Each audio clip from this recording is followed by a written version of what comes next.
under now.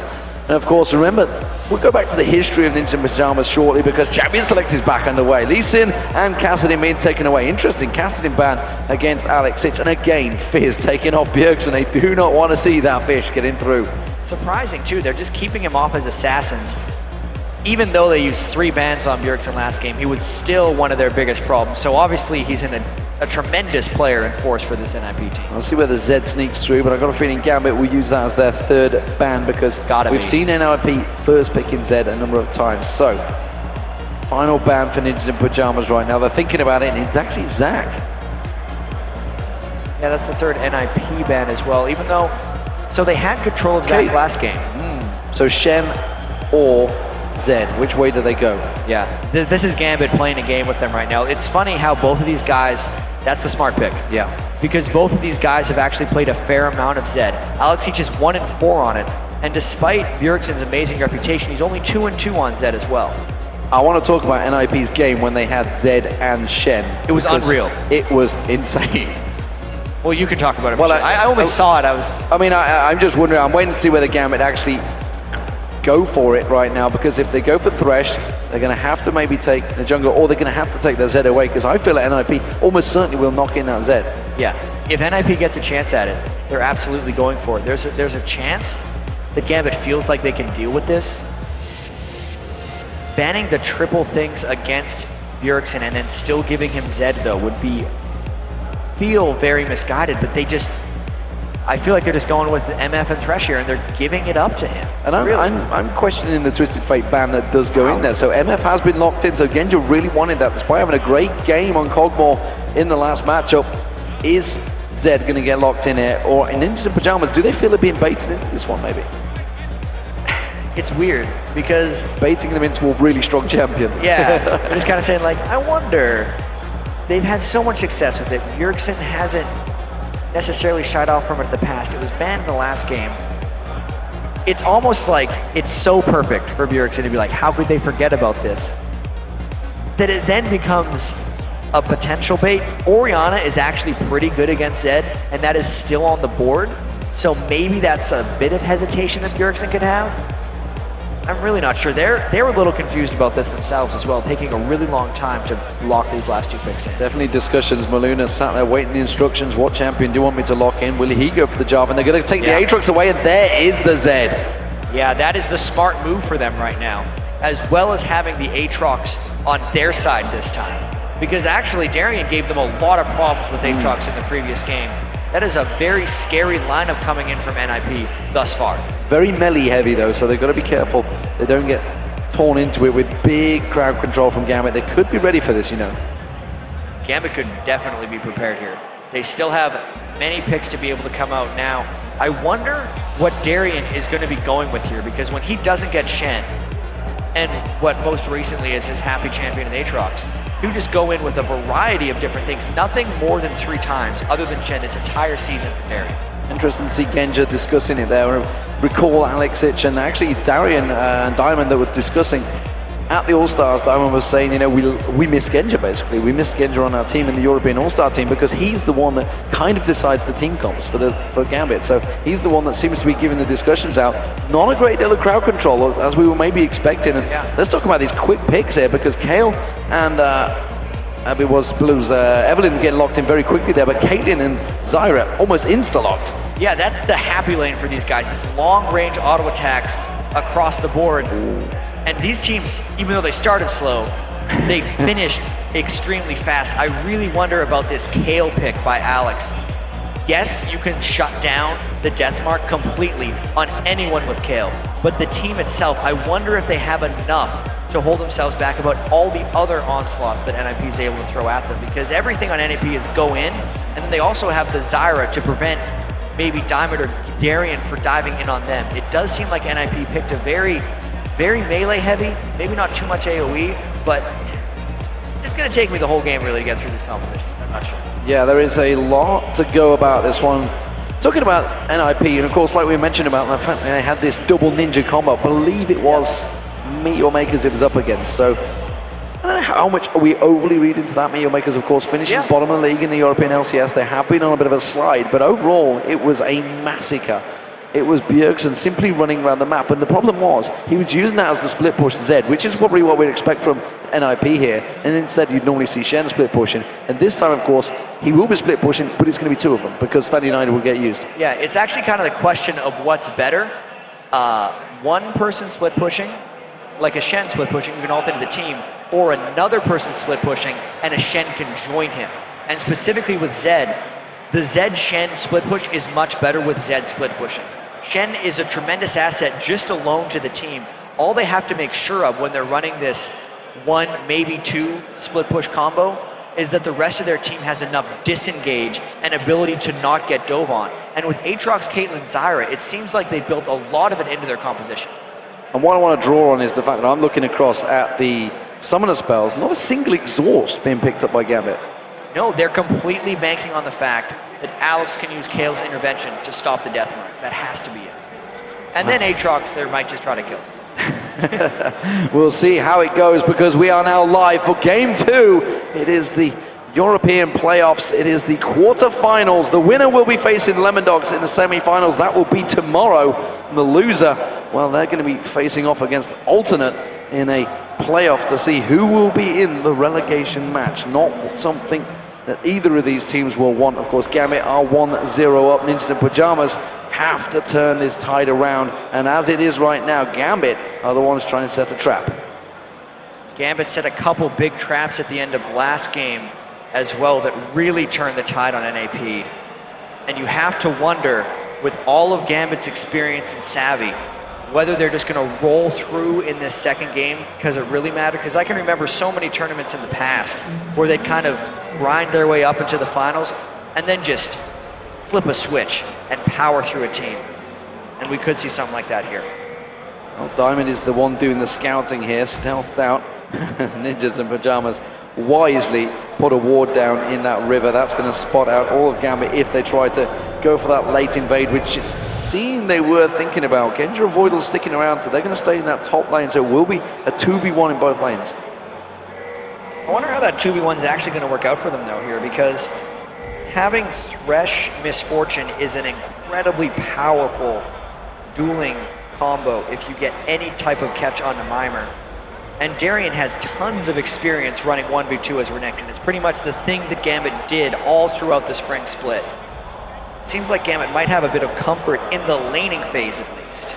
Something actually we didn't mention is the fact that Darian's back on Renekton. It's pretty much a champion he universally played throughout the spring split to great success, and effectively was pulling bans on that champion for a long period of time. Yeah, and I wonder if within their boot camp, even though we didn't see it during Super Week, they just kind of went back to the things that used to work for them and, you know, reanalyzed why they stopped doing them. Because it's clearly Genja's made a split off of Varus and back to Misfortune. That's why we saw things getting banned and picked away for him.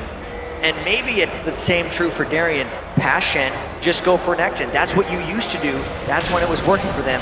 Now they're back to it. Defense and invade, both Gambit and NIP stealing away each other's blue buff. Diamond Prox will be picking one up. Maluna just shortly after. Looks like Deficio's maybe just holding out. He's in that defensive line. That has, of course, given Darian a bit of time on his own down that bottom lane, but yet to pick up any CS against Freeze. Freeze himself going to 8 CS advantage in that top lane. We also seen in the top lane, as I was mentioned, Voidal doing a good zoning job on Mimer, and of course this will start out very slow for both these single laners, but let's have a look in the mid lane, because Bjergsen up against Alexic. We talked about it, you know, how the ultimates will effectively cancel each other out. It's not really, well, I mean, they're going to be looking at killing each other, let's not preface it, but they can counter each other out pretty well.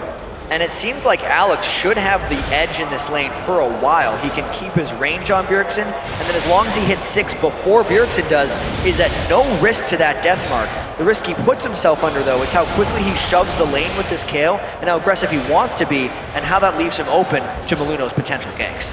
And it seems that Maluno is waiting in the wings, and he's biding his time. He's been here for a good 20 seconds or so. Bjergsen did try and engage, try and draw him in, but he's not getting fooled, and Alexic is actually going somewhere else. Yeah, I'm surprised that Maluno never showed himself. I don't really know what he was waiting for, because Alex was very far in here, and now, because there's no jungler threat in the top lane, here's 4 people. Good luck, Mimer.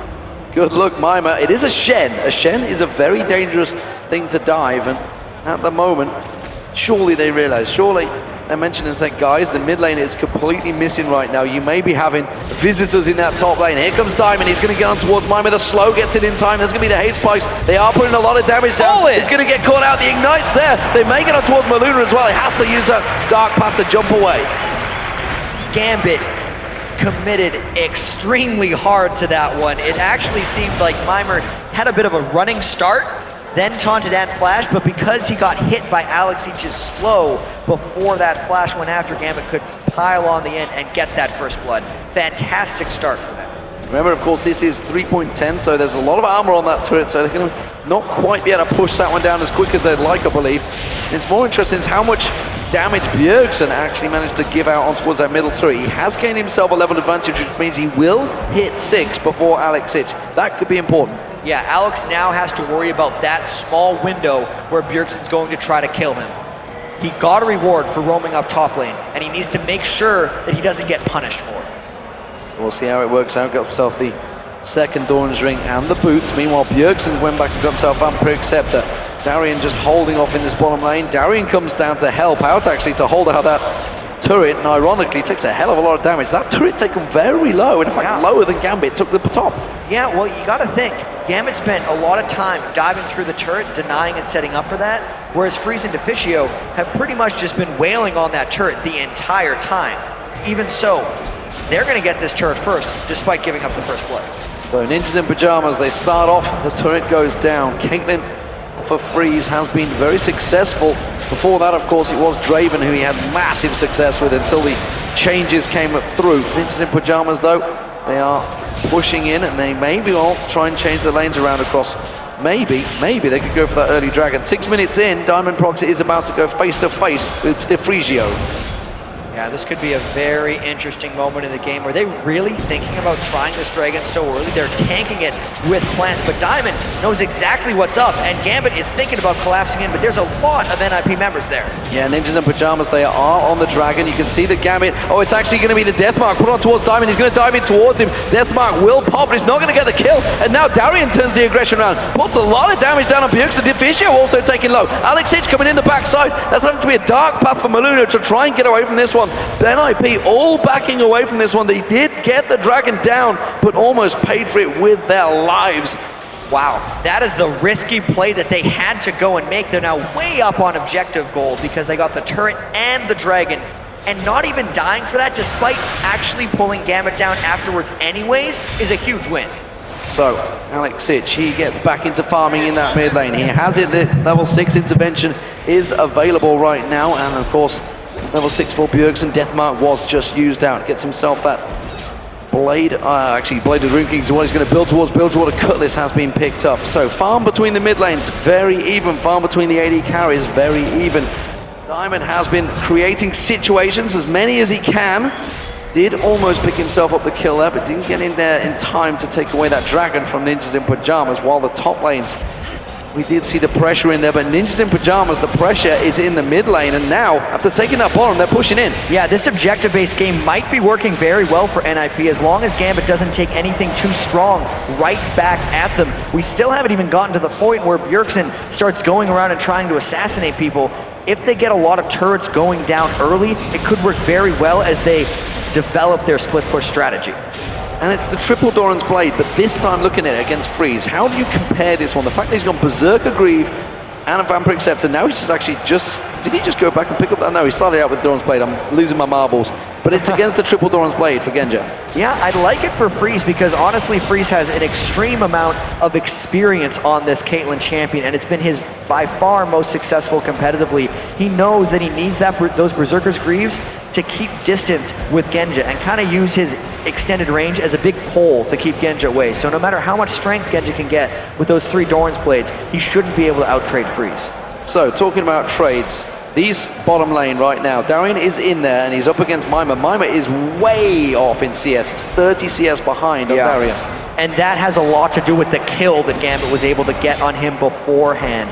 It really set him back. He burned his flash while dying, while Darian kind of gave up the turret at the expense of the farm. Now he's going to try to convert this into some type of lane advantage. And Darian ready and waiting for that Shadow Dash to come across, but Mima never actually pulled the trigger. Maluna was lingering around there. I've still wondered about the partnership that Maluna and Mima have, because Maluna and Inextinct, they work so well together. Of course, they were teammates back in Kersey Youth for so long, and as soon as that happened, it seemed to be just a great synergy. I don't feel it's quite there yet for Maluna, Mima, and of course Bjergsen as well. Yeah, it's definitely not there. I feel like the Maluno-Bjergsen synergy is still well and good, but it's more predictable now because you can't just, it's not an equal amount of threat, so Gambit's more able to react to Bjergsen coming into the mid lane. So Maluna has taken away the turret that is down the mid lane. Of course, the pressure was put there by Bjergsen when Alexic went missing. When he got missing, he went looking for the kill in the top lane. He didn't miss at all, he got the assist. But this top lane, that's where the pressure now seems to be. It's a duo lane. We haven't seen these two go aggressive against one another just yet, although Freeze taking some damage from Genja. Genja's one of those champions or one of those players that prefers to use his AD carriers as effectively a mage. He loves to just sit at the back with Misfortune and just fire his bullet time. And Diamond is trying to get involved in this one yet again, but he's not coming around the side with this Sieve. They're thinking of a brute force turret dive. It could backfire though. Maluno waiting in the wings. He gets spotted out by the plant. Will it be enough? I tell you, it's his own plant. He walks across. Maluna's going to get taken low. Stand United coming out though, so he's going to get across. The Bloodwell pops out there. Medusi, Mima coming in. They're going to try and keep on chasing here. One kill when out came down for Maluna on towards Genja. Genja's Diamond procs and Voidal trying to get away from this one. Maluna nearly got turned on there by Diamond. Bjergsen, he's going to come up the side there. Will he dive in? He's got Deathmark available. He goes in towards Voidal. That's going to pop him down. No problem there for Bjergsen. And Gambit needs to have some kind of answer for that. That was a failed dive because it was completely countered out by Maluno. Bjergsen then came up, and Alex has to answer by pressing this mid turret fast. Well, Stan United was also cancelled out in that bottom lane. I believe Darian is it. Darian's just used his ultimate in that bottom lane actually to put pressure on towards Mima. He really is bullying out this lane quite heavily. And he might actually look to try to make more happen, but you can bully as hard as you want. The shield still benefited that top lane fight, and Darian didn't directly punish. He's been that far up in CS ever since Mima entered that lane, and until Darian either takes that turret, kills Mima, or starts creating some other type of pressure in that bottom lane, Mimer's doing a great job surviving despite his terrible start. And now Bjergsen with that Blade of the Rune King is going to be looking at getting those single champion pops on towards someone like Genja. Alexic, meanwhile, he's doing sort of dashes he's building up towards. See whether he gets that one locked out quickly. Maluno, look at this. He wants to get around that map quickly. It seems to be working for him so far. Boots and mobility. And it is Maluno that's heading on towards that top lane once again. Yeah, he's had a lot of success looking up there. He's doing the same build Aranea did early on, at least with boots and mobility and double Thorns, taking advantage of his incredible Aatrox sustain early on in lane. Except he's not farming nearly as much. He's doing more time trying to patiently wait in lanes. It's been hit or miss for him though. Maluno set himself back a fair bit early when he sat in mid, but he got a huge reward the last time he sat around top. On the reverse side, Bjergsen hasn't got boots at all, which is actually something we saw him do on Talon as well. Took him a while to get those boots out there as well, I believe. Top lane now, Genja taking a pilt over to the face, and he's just going to continue that farm. He's doing a good job at farming actually. Both these two AD carries are keeping check with one another in this bottom lane. Well, Darian doing as good a job as he can to try and starve Mima of any of that CS. Some fight game almost completed by Darian. Meanwhile, Mima also on the same path. So despite the fact, of course, he has been out starved, he did get the assist because he used that ulti earlier. Yeah, because we talk about Mima being really far behind because that's what it looked like. But in gold, he's about 100 back, and he's only down boots to Darian. So in experience, he's a little bit down, but as far as his place in the game, he's doing all right. Ninjas in Pyjamas going in for Dragon here this time around. Can they lock it out? Looks like Diamond's going to not get close to this one. In fact, Gambit, well, Darian using that ultimate. Oh, Death Sensor's not going to land, and looks like NIP are going to successfully back away from that one. And it's all those objectives that have given Mima the extra gold here. That's the second Dragon NIP's been able to take. They're up 2 turrets to 0, and Gambit just hasn't had a direct answer to those things yet. Timing has just been a little bit off because I feel like Gambit has wanted to fight in those dragon areas, but NIP's actually just snuck 2 dragons in a row. Yeah, just taking it down. Actually pretty quick dragons as well, because we're only just coming up to the 14-minute mark. We haven't even seen a dragon in game 1, I don't think, around that mark. Of course, it was a much slower paced game. Ninjas in Pyjamas are the ones, once again, pushing the pace of this match. They've taken the 2 turrets. They've got themselves around about 2,000 gold lead. And Gambit, they seem happy to just continue farming in lane. Nobody really making any movements to get out of there. Diamond's been the one that's tried to create something, but again, just like game 1, hasn't really worked. Yeah, at least he has the 1 kill this time, but you're absolutely right about this. I don't know if Gambit can wait around this time, though. It's not like they have a Kog'Maw waiting to get crazy. They have Genja, who has misfortune, has a good mid-game spike, but isn't the same type of late-game carry as Caitlyn, which is what Freeze is going to be commanding here. Gambit did get a turret back, which is nice. They need a lot more. Maluno was coming in towards that bottom lane. Darian does just slice and dice away. Doesn't want to get caught out, but that was their first turret of the game for Gambit. Now we see Diamond. He's heading in towards the top lane again. Darian's stuck around in this bottom lane, which seems a little bit crazy. It does, of course, cost him his own life. No reason to stick around there. Darian. You're right about that being crazy. That's a Darian being Darian in some cases. Sometimes it works out for him because he's crazily aggressive and he does foolish things. Sometimes people call him on his bluffs, and then he looks foolish. He looked a little foolish there. Diamond is still sticking around. He's been in that tri-bush for a hell of a long time, and that ward has sniffed him out every single time, and he's still here. Trying again and again. Maybe he could get something to go this time. He's getting pretty close to Freeze. Freeze does have all his summoner spells up, and he hits a trap. It's a trap. He's just like, yep, no, you're there. I see you. They have that tower still in that top lane, despite the fact they went for that 4-minute fast push. Didn't manage to get it down, but look at this. It's a blue buff invade for an NIP. There's nothing actually there right now. It may be another Darian game.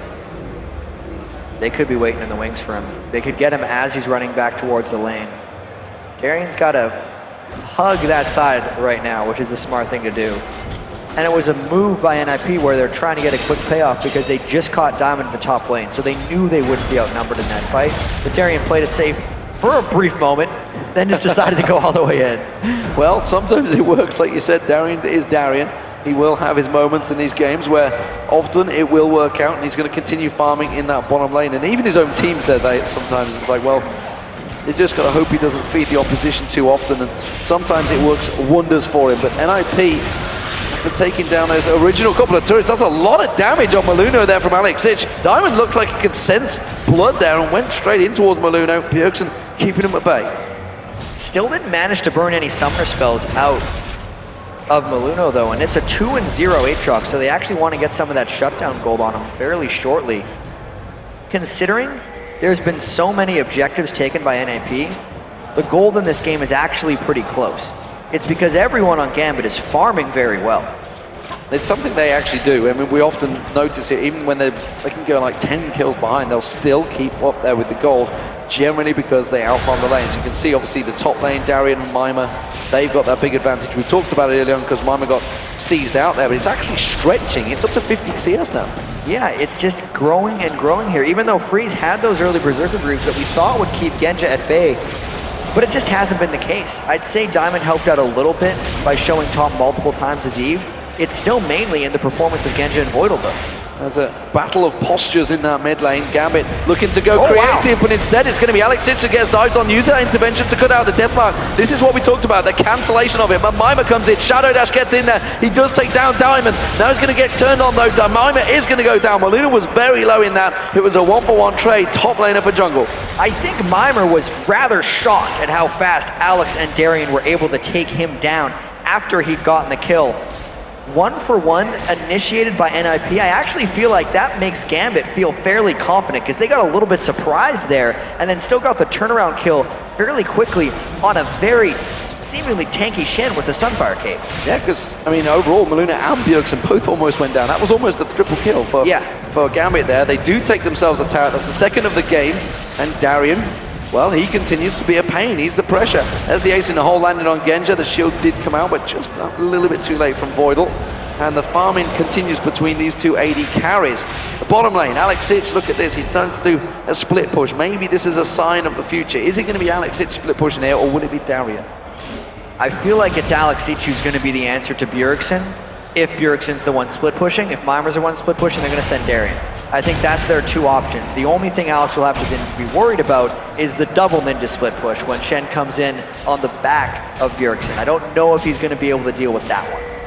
So Freeze going for a different build here, and we're seeing what he's going to head towards. The fact that he went for that pickaxe early on, he is about to go back and buy, so we'll soon see what exactly that is. Looks like Last Whisper is going to get picked up by Bjergsen. Again, he's just got himself these pickaxe and his boots, the first boots of the game for him. Triple Thorns was picked up by Genji, but he's now got that Bloodthirster completed, so he'll start stacking that one out, and Freeze waiting to see what he's going to get. Instead, he didn't back. He just cancelled it, just to catch me out. May as well. Looks like Freeze is going to be able to get that turret as well, just sticking around so long in the lane. He's sitting on 2,800 gold. That was a battle, or a starvation battle in the top lane, but because he's stuck around for that turret, Gambit gets to sneak a dragon of their own and really bring back some of that globalness. Oh, let's see. Ooh, Genja there. Getting chased out by Bjergsen, using that Living Shadow to close the gap. Finally Freeze banging it back off. He could get himself a Infinity Edge, but I think it's going to be a Blade of the Ruined King. It is an Infinity Edge, straight in there. That's more the Caitlyn thing to do, I think. Blade of the Ruined King is definitely more for the people who like to think about assassinating, and that's definitely not Caitlyn's game. Still would have been maybe worthwhile because Darian's going to be such a big deal going in for him. I like the choice of Infinity Edge over Blade of the Ruined King, though. So let's have a look across the lanes. Genja continued to keep a little bit of a CS advantage. He hasn't got the gold advantage over Darian, taking some burst there from Bjergsen in that top lane. He's now switched, rotated himself up there. Got to be careful when Luna doesn't close the gap. He's also got Deficio actually coming up there as well. So Genja is still pretty close though. He's only at the golems. We'll see whether he goes for it. They're definitely trying to eat Darian right now because they know he's going to be able to go aggressive, and they're just chasing him down. There's going to be the death mark, but it's straight into a bullet time, and Bjergsen's going to get dropped down here. Stan United's going to have to come out. Now Darian is going to try and get away. The Darkflight comes out, but Maluno's taken low as well. Mima gets in. He does manage to take Darian down, but look at the river coming up there. It's going to be Deficio and Alexic. Can they get the slowdown? Can they catch up towards it? It's Mima he went for. Shadow Dash came in. A great Stranglethorns to stop that at the counter-attack dead. That was a very close exchange. Now I wonder how strong this Gambit push can be afterwards. This turret is extremely low. It's basically given to them. They need to actually rotate and deal with Freeze's push middle. That's going to be the top turret. Like you say, there is Freeze pushing in. Remember, he's just picked up that Infinity Edge. He's going to put a lot of damage onto this turret if he stays around. The fact that Diamond had faded away from that fight means he's going to back straight off there. Checks out the blue buff, but it's not going to be there. This is still very close. 400 gold separates the two teams. I'd say these teams are fairly closely matched. As you would see with a 4-5 matchup, they had the same record during the regular season. They had to play the tiebreakers against each other to see who would get choice of side.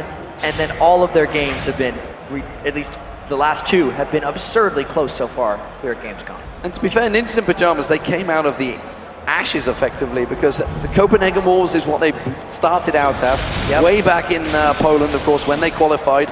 We heard it from Deficio himself. There was a few choice words for Bjergsen in that mid lane when he qualified. It's like Bjergsen something? Yeah, we're not going to say it. Bjergsen, one of those things? Oh no! Oh, well, Alex Hitch, he's used the intervention, and actually he's going to chase on towards Bjergsen. Bjergsen's going to get caught out. He's no way he's going to turn this one around. It's an easy kill for Alex. Alex said the same thing to Bjergsen right there as he tried to 1v1 him, because he has Kale at this point, and he knows how to deal with Zed. Absolutely, knew exactly what he was doing. Genji's going to get some time towards this turret. The rest of the team coming around there. Darren's going to be careful. He doesn't get locked down by the plants from Deficio. Dark Passage is thrown out there, and Voidal will help them back away from this one. While this is all happening, of course, Alex Hitch, he's continuing to push down that bottom lane. And this is going to get very tense for NIP right now. They basically have to collapse down on Alex, and that's what Alex was expecting. I think they were going to try to head them off in the jungle for a fight. He's going to go right back to pushing this turret. Yeah, I believe Diamond peeled around, spotted them actually not really coming down there, so Alex just told, stick in that bottom turret, you have enough to take it down, and that's just Tooth and Sheen doing work, and that is going to be an inner turret for Gambit.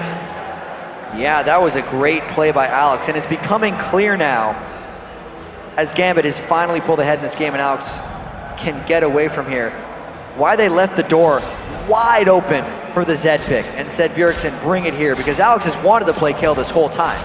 He recognizes how well he can handle Bjergsen 1v1 in these split push situations, as it just became a stronger split push for himself. Yes. We have to see if that continues for Alex, because if it does, it was a great bait. Alex just picked up a Lich Bane. That's gonna hurt Bjergsen a lot. It's definitely going to hurt, and that's going to take the towers down very quickly as well. So he's going to be definitely split pushing. He's already up to level 17 to Bjergsen's 14. So that's a huge difference for two mid laners.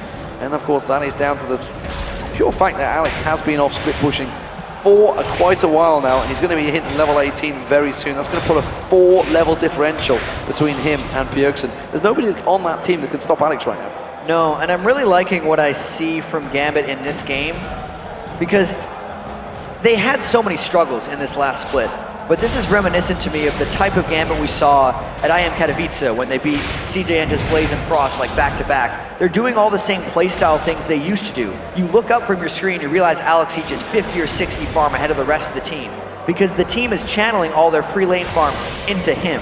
Darien is just off being an annoying tank, distracting, allowing Alex to farm, and then Genja is on misfortune. That's just what Gambit used to do when they were successful, and I feel like they called back to that stuff during their boot camp to try to make this run.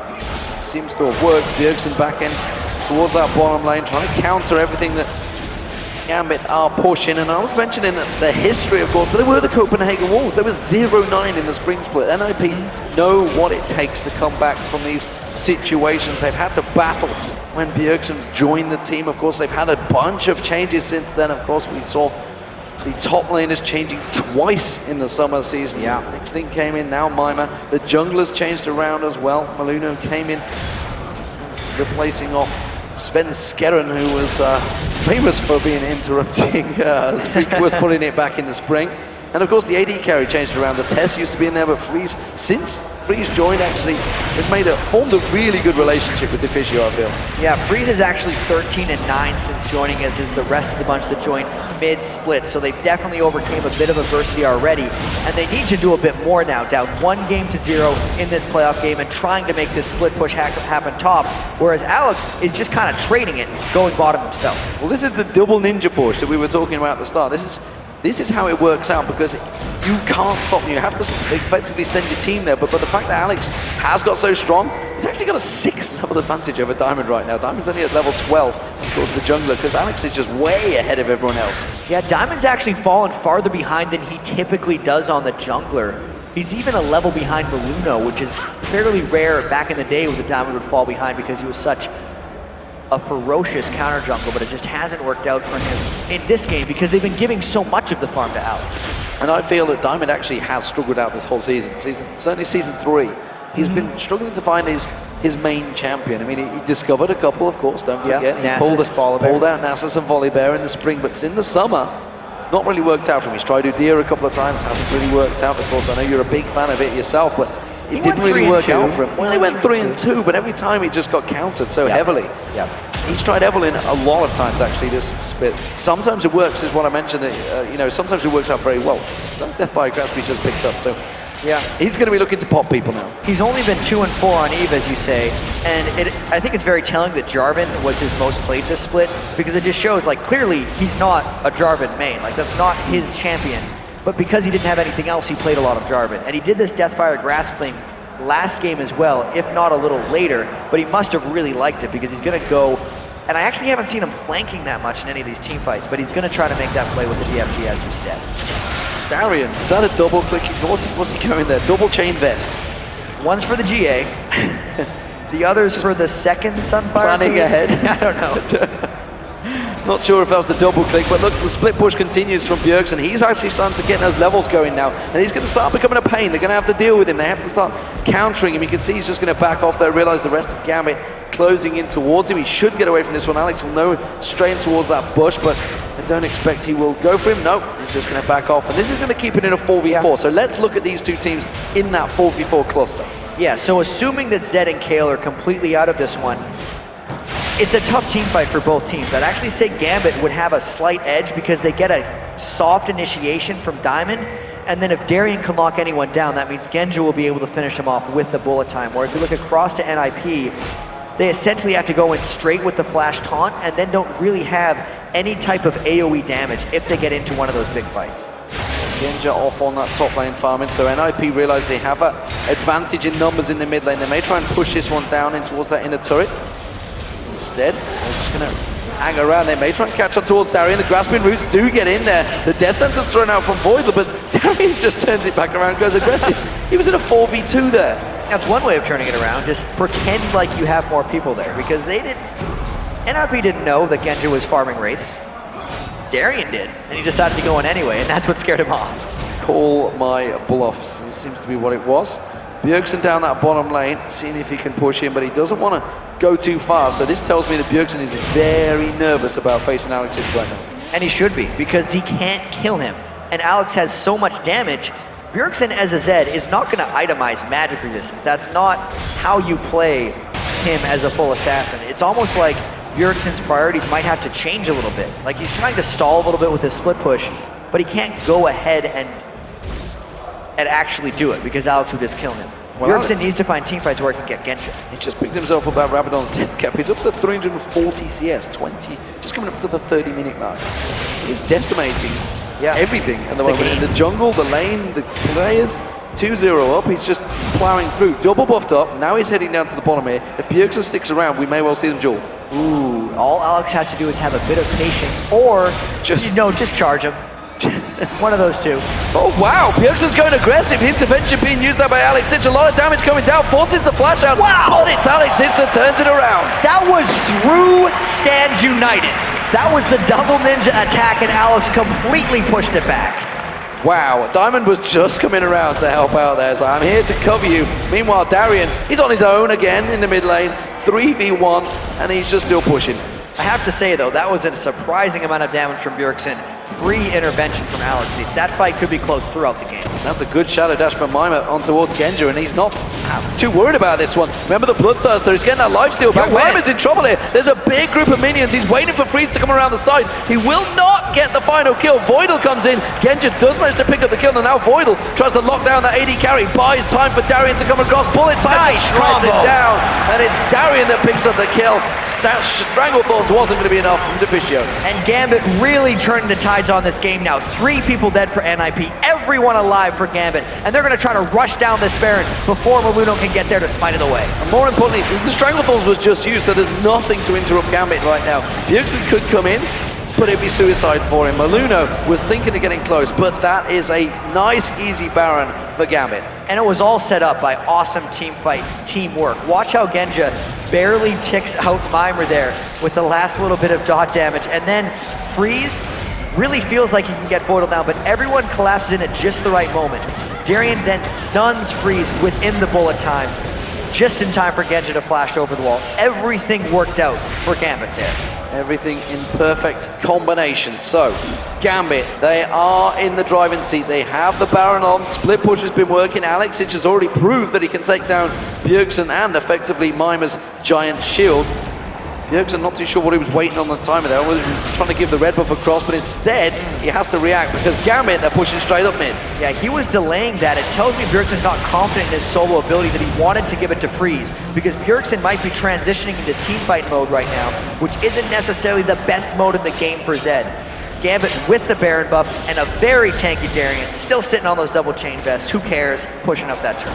Now the Warmox was picked up as well, along with that Sunfire cape he's had for a long time. Ninja Tabby fully against this armor penetration builds of NIP, and not a lot working on Darien right now. That Infinity Edge and Last Whisper of Freeze didn't seem to dent it. And once his Renekton ultimate is up, they might just go in, but Alex could just kill a person before it starts. Maluno just getting melted. There's going to be the bullet time coming across. Mima tries to get in there, but he just gets melted in seconds. That's going to be the inhibitor to it. Gambit are just demolishing ninjas in Pyjamas here. They've turned the switch. They had so much damage in that fight, and NIP did not have an answer. You can see Maluno has not had the ability to tank up yet, and no one right now can tank through what Alex Itch is dishing out. This is an amazing point in the game for Gambit. It's only 6,000 gold, but that looked like a lot more. That looked like a hell of a lot more, and of course with the Baron on, that's going to be another 1,000 gold swinging in towards Gambit. Everybody goes back to buy. Guardian Angel picked up by Genja. He is now in perfect normal mode. That's his happy time three item build right there, because he is simply in a great place. Let's have a look across who else is going to go back and buy. We're seeing Alex going back. What's he going to buy now? I mean, what's he going to stick in there? More damage. Void Staff, of course. That is just rude. I mean, he's also people forget that Kayle shreds with her passive as well. 3% armor and magic resistance for every stack of that passive. So when he adds that to the Void Staff and the Sorcerer's Shoes, the very little magic resist that NIP has been able to get already becomes even more ineffective. It is an amazingly powerful Alex, and I still have to credit Gambit again for that Kayle pick, leaving the door so wide open, oh dear, to that Zed pick was great. Well, Voidal gets popped off the side. Remember, Gambit still actually have a minute on this Baron, and they are back on the side, and inner turret going down, but NIP looking to try and press on towards them there, but no, Mimer's going to have to dash away from this one. Bjergsen's going to go around the side, on towards Alex Ich. Does a very good combo on him there. But I still feel like Gambit can fight this. There is no Zed ult, and there's still a strong 4. Stranglethorn separates them, it pops Diamond in the air, but Darian is just taking all that front-loaded damage. Alex Ich is actually not really interested in this fight. He's waiting in the wings, and will just force Gambit to back away.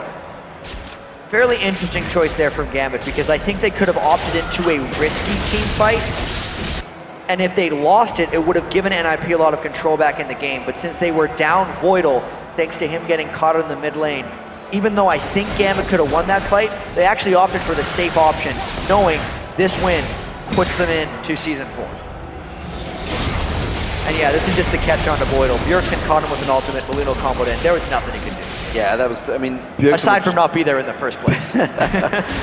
He was just warding. It's the classic support excuse. I was just getting down there to get my ward down, guys. Don't worry.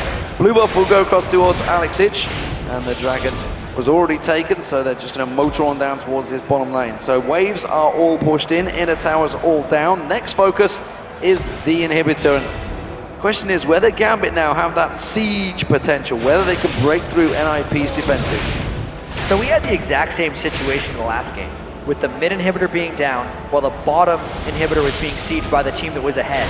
And in that game, NIP overdove and it cued the Gambit comeback. Gambit knows that because they were in the game and they don't want to make the same mistake of overdiving, but they still want to get this. They might be strong. Don't count out Darian. He will just go in regardless. Thornmail as well now with one of those chain vests. That's going to make it very difficult for Freeze to get Renekton off of him, while the rest of Gambit just kills basically the tanks, is I feel like how these fights go.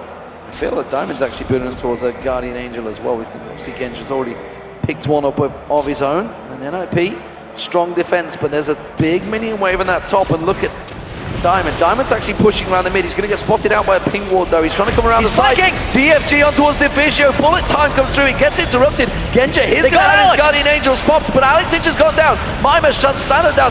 Is going to try and catch him out there, but Mimer's going to get dropped down. Darian doing work. He's tanky, but not that tanky. And that's going to be Bjergsen cleaning house along with Freeze. And we talked about it in game 1. You just mentioned it there, how the siege didn't work out for NIP, and Gambit got themselves back into it. Have Gambit just made the same mistake?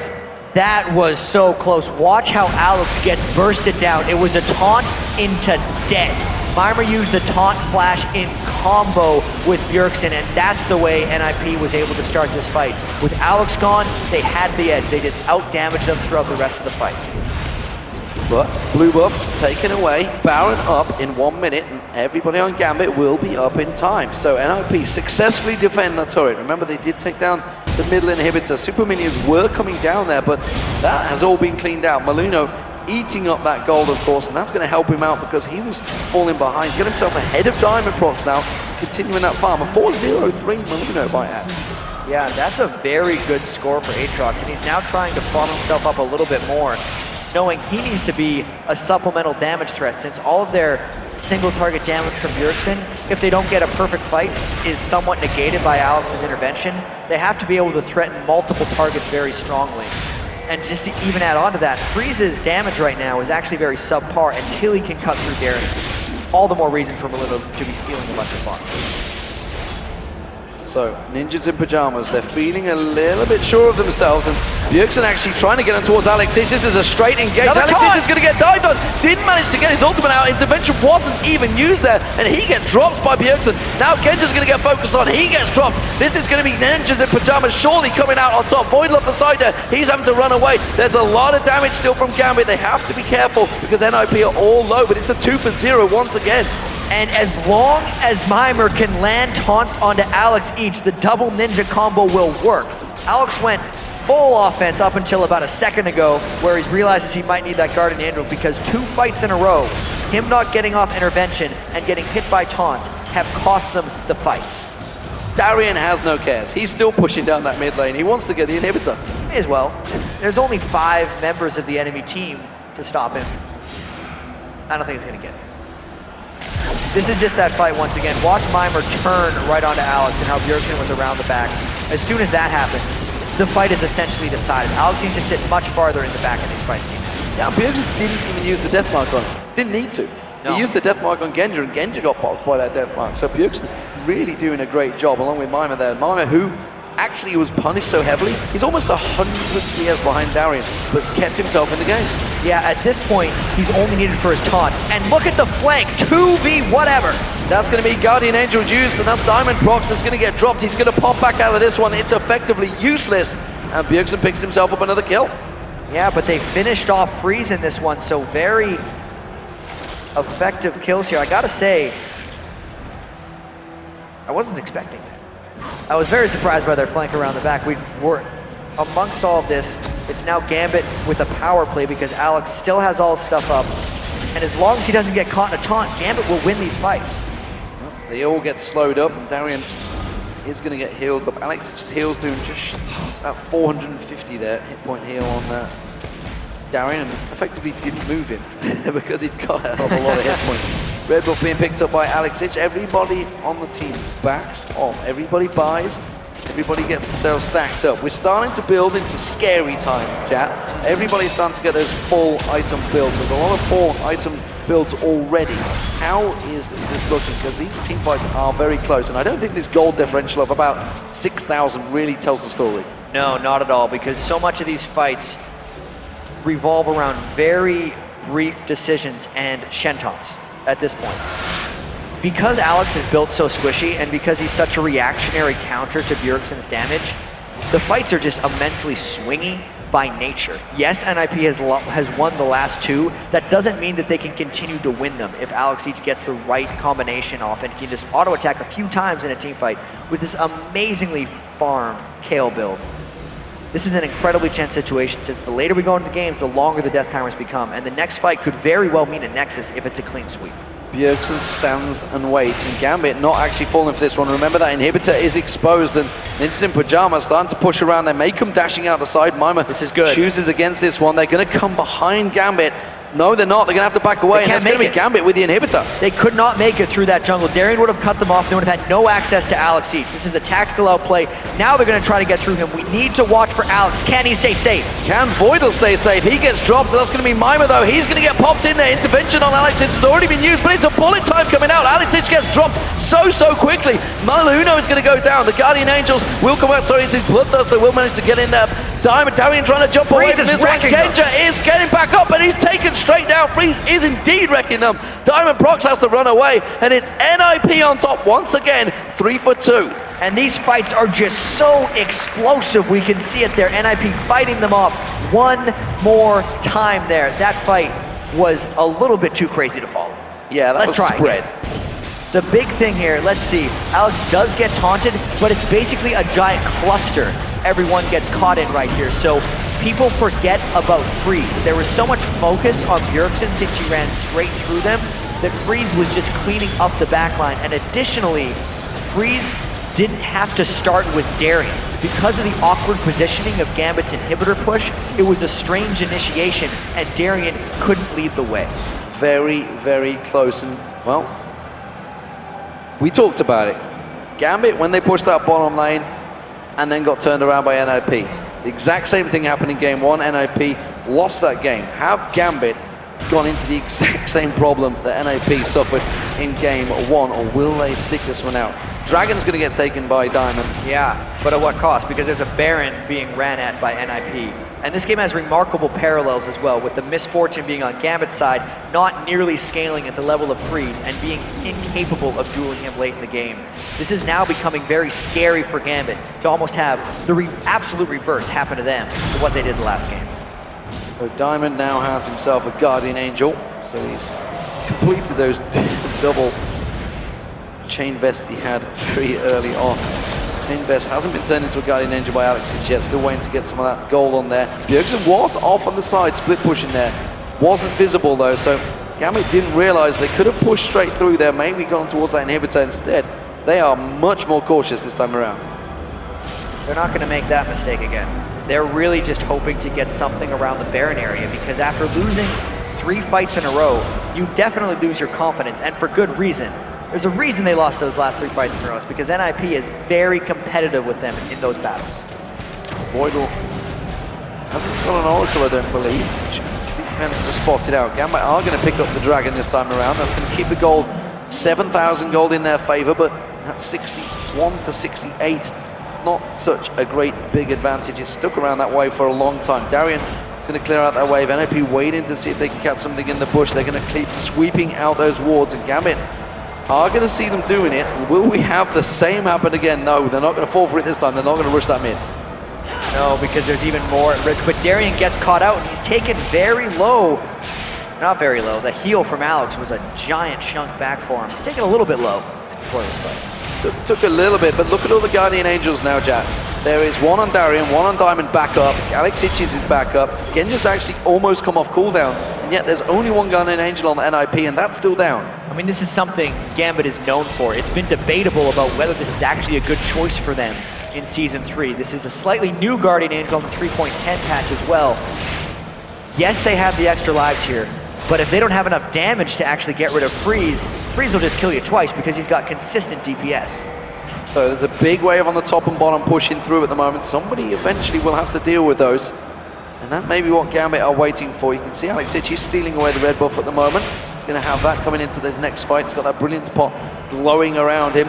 And it is simply Gambit going to use his positional advantage. All the waves pushed up to get back in towards that Baron, clear it out, get some wards down. No, they're going to start it. Ooh, no. This is super tense for them. Gambit's trying to make a quick decision. They had to make plenty in the last game.